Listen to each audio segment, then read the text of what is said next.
Hey guys, and welcome back to my channel.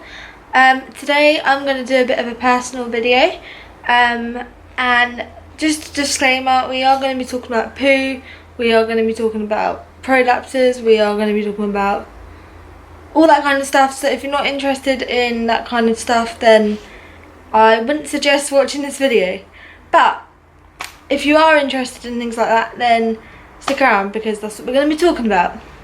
So I've wanted to make this video for quite a while now, but I haven't had the confidence to do it because it's a major thing I'm going to be talking about.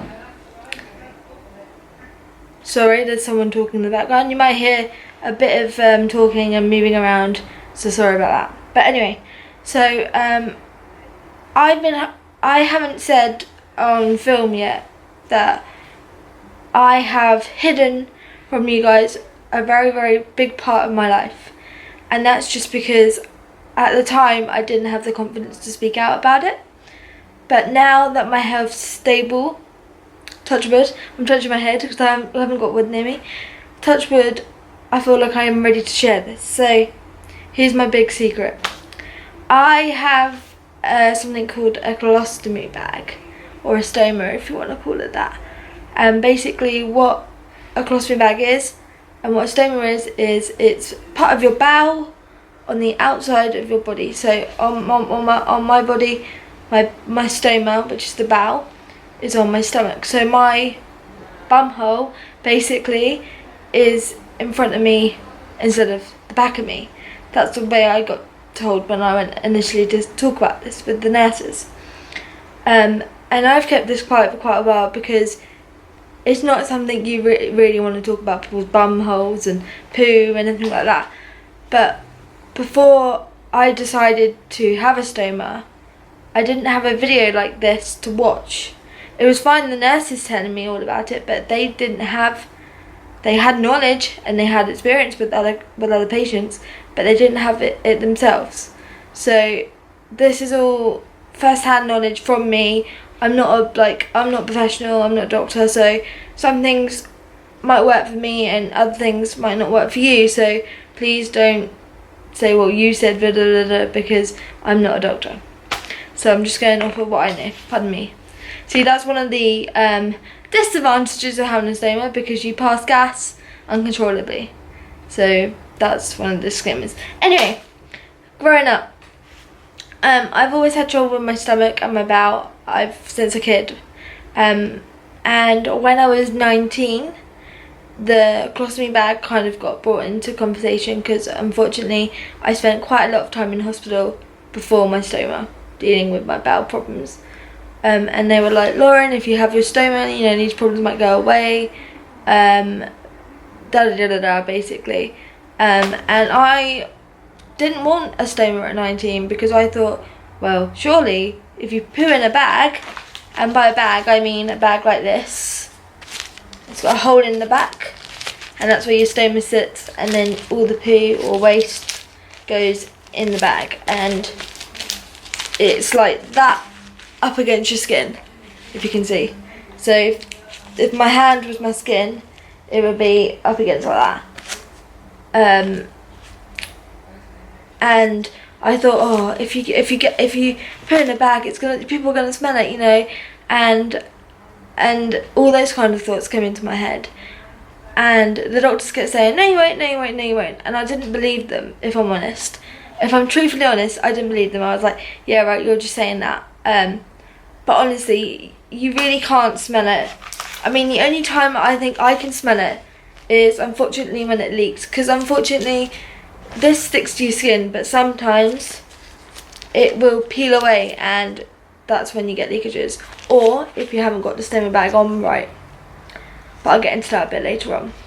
So going back to when I was 19, so eventually I kind of come to the decision that it would be best interest in my health for me to have a colostomy bag or stoma bag. And then so I went to see the nurses. They showed me a colostomy bag because obviously I'd never seen one. They'd got like this dummy and a fake stoma, so it was like a red sponge with like, I think it was Velcro, and they'd Velcro it to the part of the body, and then you, the patient, would have to put the stoma bag over the stoma,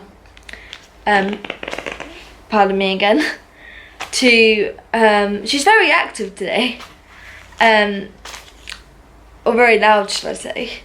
So yeah, as I was saying, you would have to put the stoma bag on top, and you'd kind of get the feel of what that's like.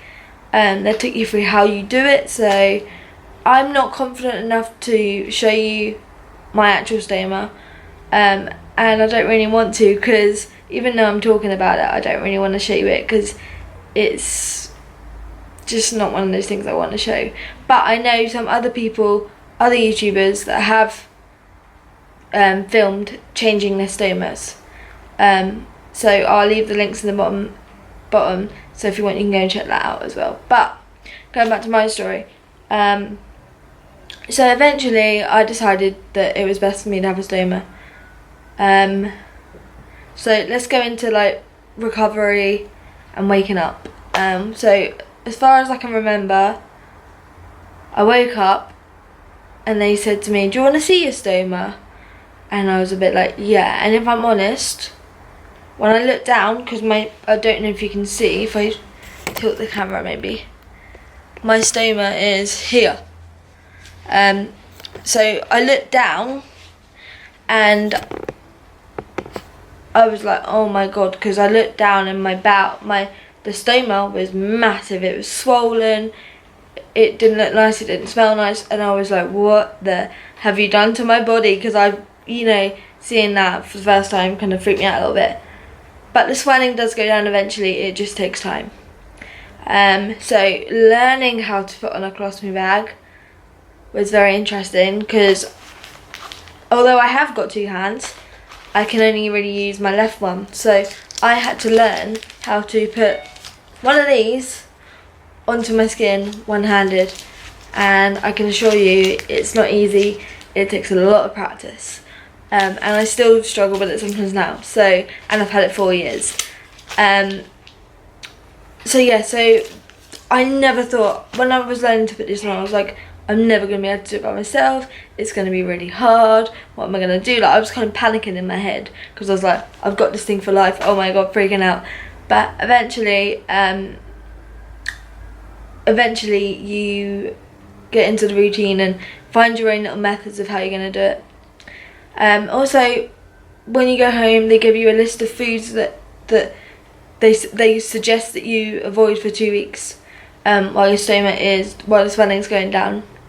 And that's things like sweet corn, mushrooms, I think on the list it was popcorn, like things that are hard to digest just while the swelling's going down, and then you gradually build these things back into your diet, and you figure out what you can and can't eat. Like for me, I can't have sweet corn and I can't have mushrooms because it causes my bowel to kind of play up a little bit, if you want to call it like that. So you have regular visits with your stoma nurses, especially in the first couple of weeks after surgery, because they're always having to it's called a template, so they're always having to measure the size of your stoma, so that you have the right size hole for your bag, because if you don't have the right size hole for your bag, that can also encourage it leaking, because there's more room for it to get around. And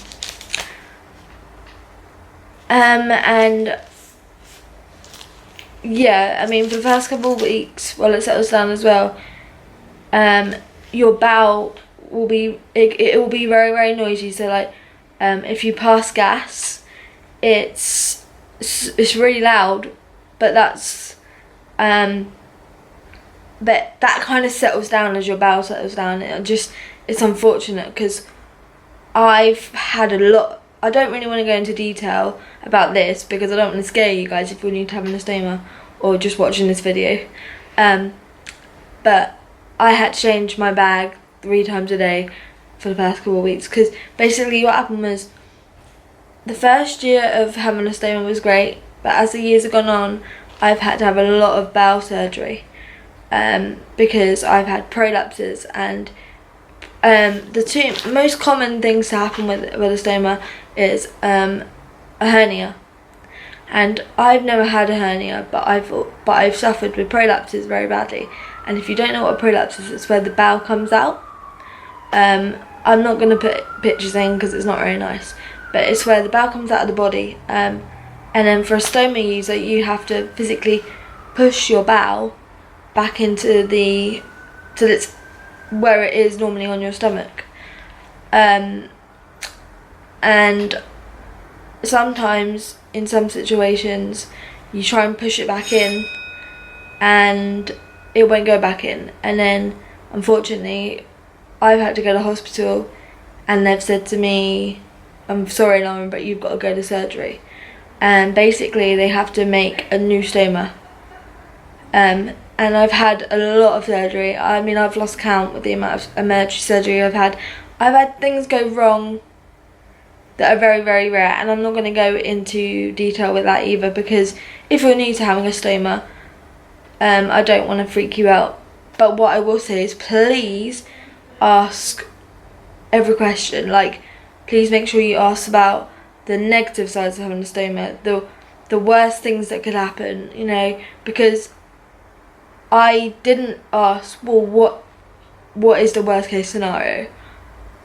What could happen? Like, I asked questions, but I didn't get told so many information about the bad side effects, and I got those very, very, very those very, like, what's it when you get, so you get like negative, and then you get the very rarely things to happen.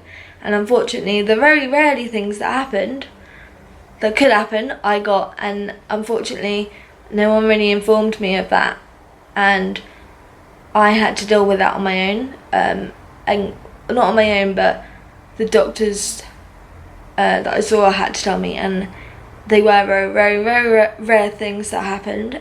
And one of the things that happened to me, the doctors have only seen twice in their life, so that's how rare it was. So please just ask the rarest, like the very, very rarest that could happen, because you never know, it might happen. So that's my piece of advice.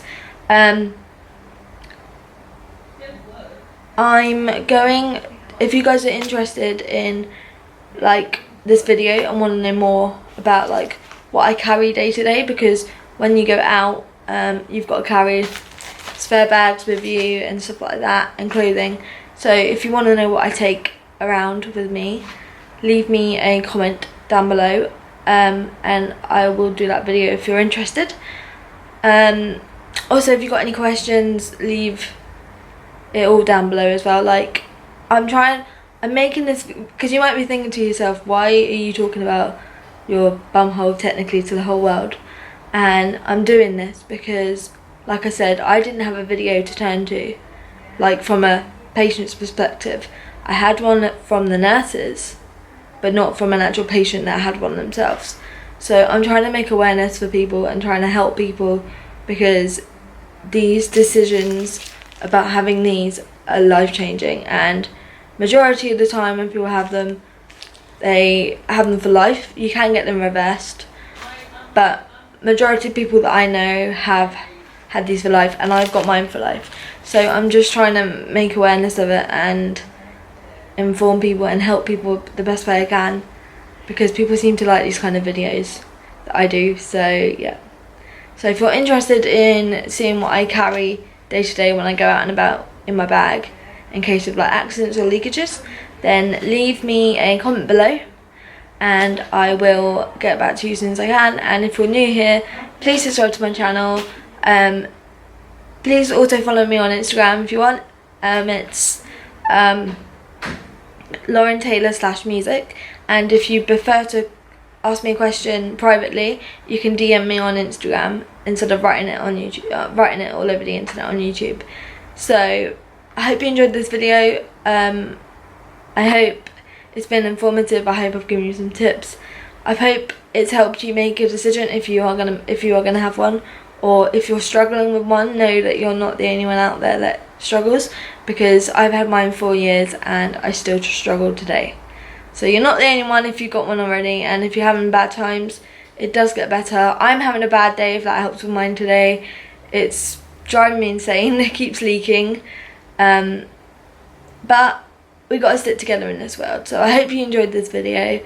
I hope it has helped people understand stomas if you haven't got one yourself. I hope it's helped you if you are having that surgery. I just hope it's helped in any way it can for anybody. So please share this video around and help me spread the word, and I will see you very soon for another video. Bye guys!